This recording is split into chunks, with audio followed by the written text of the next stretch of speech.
संस्कृत मंडलीकम नामक YouTube channel के माध्यम से आज हम संस्कृत साहित्य का इतिहास इस विषय के दूसरे भाग के संबंध में चर्चा करेंगे कि पहले भाग के अंतर्गत सामान्य चर्चा की जा चुकी है। जूनियर शिक्षक बनने की प्रतिस्पर्धा में लगे हुए तमाम अभ्यर्थियों की समीक्षा को अवसान की स्थिति में पहुंचाने के क्रम में मेरा यह द्वितीय प्रयास है। बहुत सारे लोगों के चलभाष मुझे प्राप्त हुए और उनकी समीक्षा रही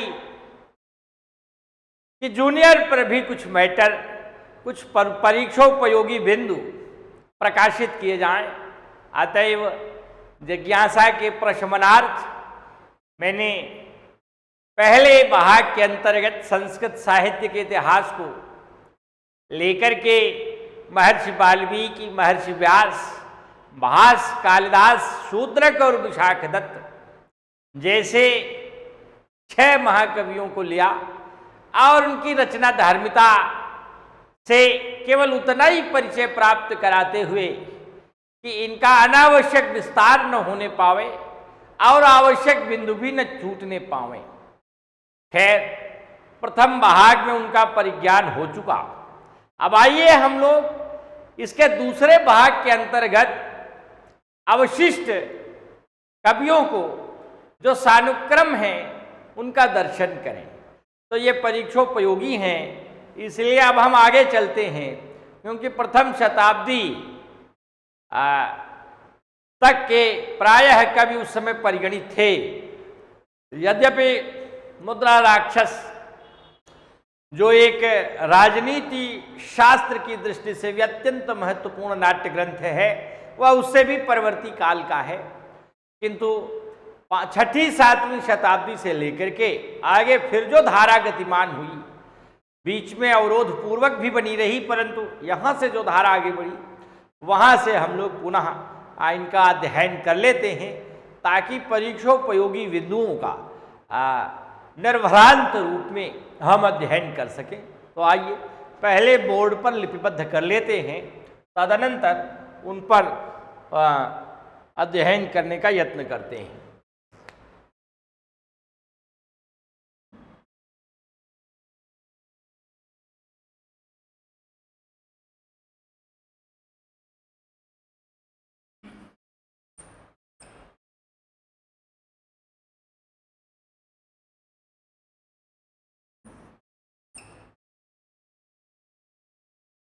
इसमें स्याही नहीं है, जरा देखो ये नीली है क्या इसमें?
संस्कृत साहित्य का इतिहास,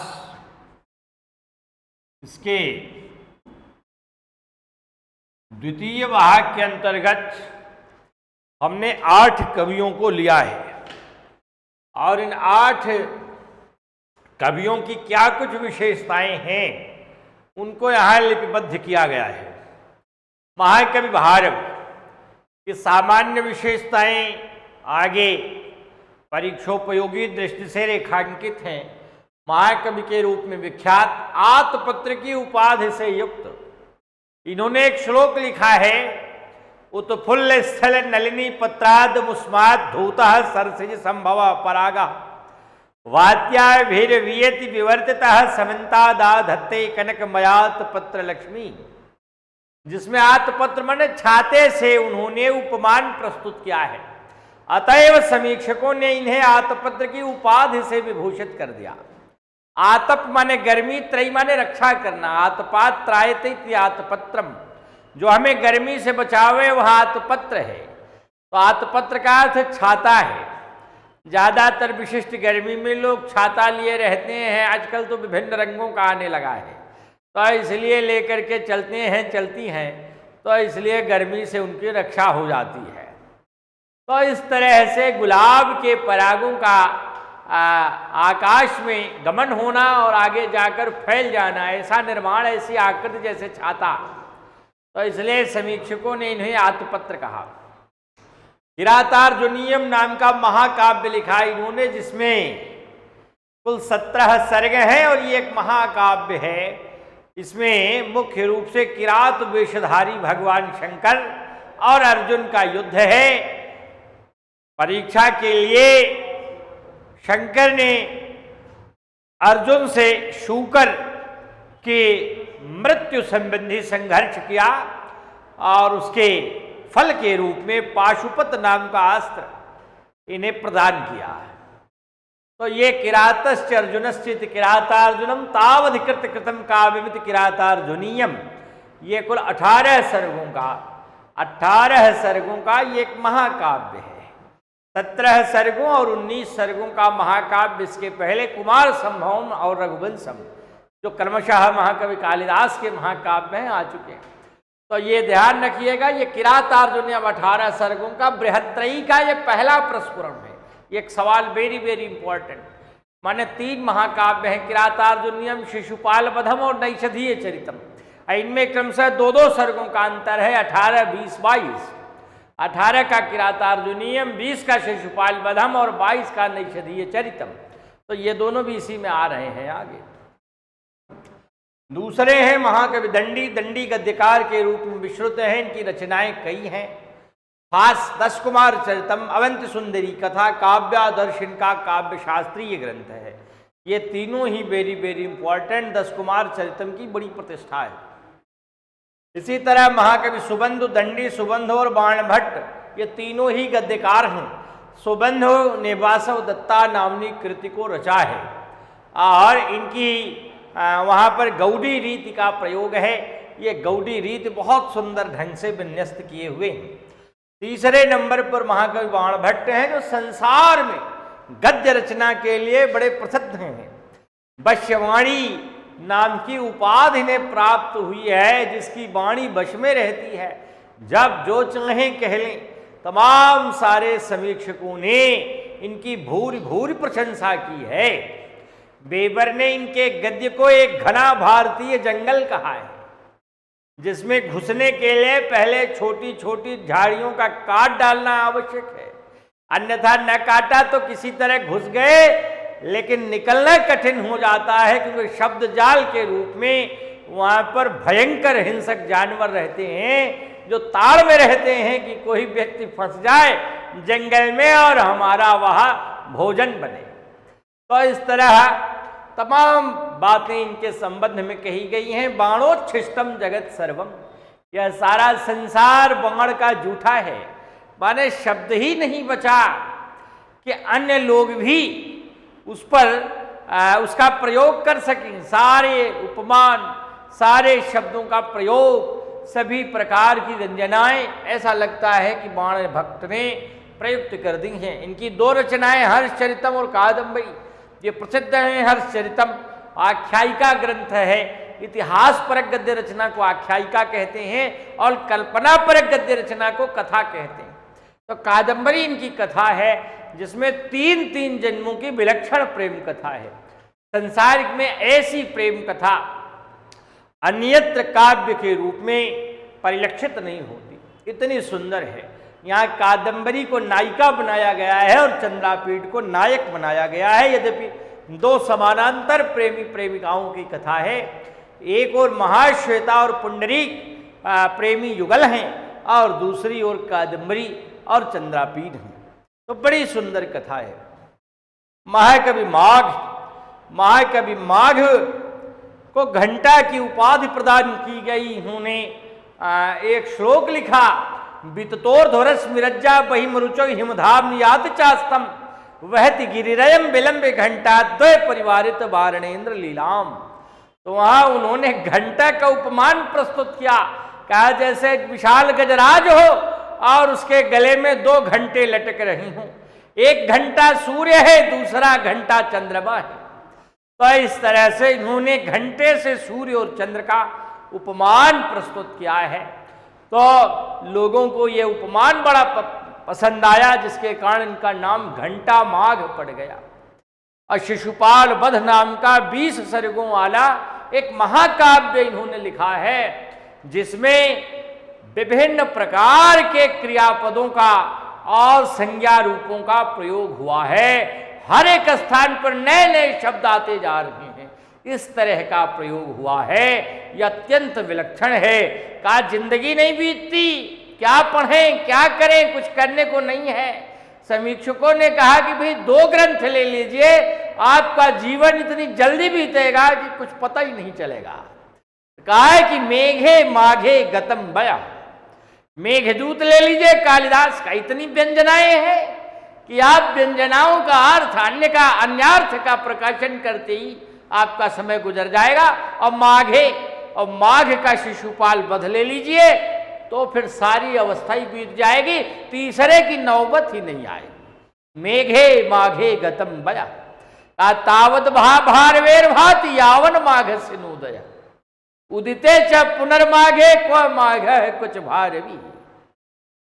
तो इसलिए ये माघ भी अत्यंत उत्कृष्ट स्थिति में बृहत्त्रयी के द्वितीय रत्न है शिशुपाल वध। तो तीसरे नंबर पर आते हैं महाकवि श्रीहर्ष। श्रीहर्ष ने इसी क्रम में शिशुपाल वध के बाद जो एक ट्रैक चल रहा था किरातार्जुनीयम का, उसी तरह दूसरे महाकाव्य शिशुपाल वध का अब तीसरे नंबर पर इनका आया नैषधीय चरितम। तो ये जो नैषधीय चरितम आया, ये नैषधीय चरितम 22 सर्गों वाला महाकाव्य। तो 2-2 करके बढ़े, किरातार्जुनीयम 18, शिशुपाल वधम 20 और फिर नैषधीय चरितम 22। तो ये 22 सर्गों वाला नैषधीय चरित आया।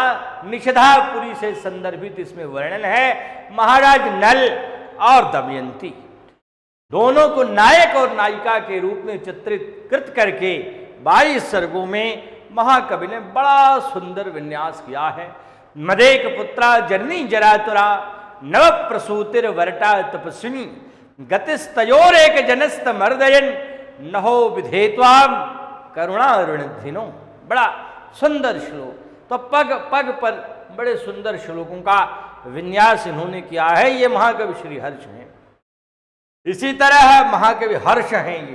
ये श्रीहर्ष हैं, ये हर्ष हैं, इनको ध्यान रखिएगा, क्योंकि जूनियर के सिलेबस में कोई फिक्स नहीं है कि इतने ही कवि हैं, लेकिन जो विख्यात हैं उनका अध्ययन करना आपका कर्तव्य है। तो संस्कृत साहित्य के इतिहास में ये 2 कवि और आ जाते हैं, हर्ष। तो ये हर्ष श्रीहर्ष से अलग है। ये हर्षवर्धन राजा हैं, जिनका समय है 606 ईस्वी से 648 ईस्वी तक। इन्हीं के राज दरबार में बाणभट्ट रहते थे। इनके नाम से 3 कृतियां प्रसिद्ध हैं, रत्नावली, नागानंद और प्रियदर्शिका। ये तीनों ही नाट्य ग्रंथ हैं। तो ये ध्यान रखिएगा, रत्नावली की इसमें विशेष प्रतिष्ठा है, जो 4 अंकों की नाटिका है। तो इस पर विशेष ध्यान। महाकवि भवभूत, महाकवि भवभूति भी नाटककार के रूप में विख्यात हैं और इनके भी 3 नाट्य ग्रंथ हैं। महावीर चरितम है, मालती माधवम है और उत्तरामचरितम है। उत्तरामचरितम की यहाँ विशेष प्रतिष्ठा है और 7 अंकों का ये राम का उत्तरवर्ती चरित्र जिसमें उकेरा गया है, ऐसा नाटक है। तो इसमें भगवान श्री राम का करुणार्द्र भाव भी प्रदर्शित किया गया है, जहाँ ये घोषणा की गई है कि रस तो एक ही है, एको रसः करुण एव निमित्त भेदात भिन्न पृथक पृथगिवाश्रयते विवर्तान आवृत बुद्बुद तरंगमयान विकारा नंभो यथा सलिलमेव ही तत्समस्तम। रस तो एक ही है जनाब, अन्य सारे रस तो इसी में अंतर्भूत हैं। ये आर्द्र भाव है उनका करुण, इस प्रकार की घोषणा की है। और तीसरे अंक में ही छायांक माने सीता की छाया राम को दिखाई पड़ती है। छाया दिखने के कारण तीसरे अंक का नाम ही छायांक हो गया है, छाया संबंधी अंक हो गया है। और 7वें अंक में उत्तरामचरितम के 7वें अंक में गर्भ नाटक की योजना की गई है, एक नाटक का प्रदर्शन दिखाया गया है, तो उसे गर्भांक कहा जाता है। तो इस तरह से जो ये कवियों की परंपरा है, इसमें भारवी, दंडी, सुबंधु, बाणभट्ट, हर्ष, माघ, भवभूति और श्रीहर्ष आते हैं। आज की हमारी चर्चा में कुल इतने महाकवि गृहीत कराए गए हैं और इनके माध्यम से संस्कृत साहित्य का इतिहास, उससे उत्थापित होने वाले बिंदु विद्यार्थियों के लिए उपयोगी हों और वे परीक्षा में अच्छा प्रदर्शन कर सकें, इसके इस ध्येय से ये कार्य संपन्न किया गया। आगे पुनः हम लोग आगे के बिंदुओं पर चर्चा करेंगे। समय का अवलोकन करते हुए इन्हीं शब्दों के साथ हम वाणी को विराम देते हैं और आप सबको बहुत बहुत धन्यवाद देते हैं।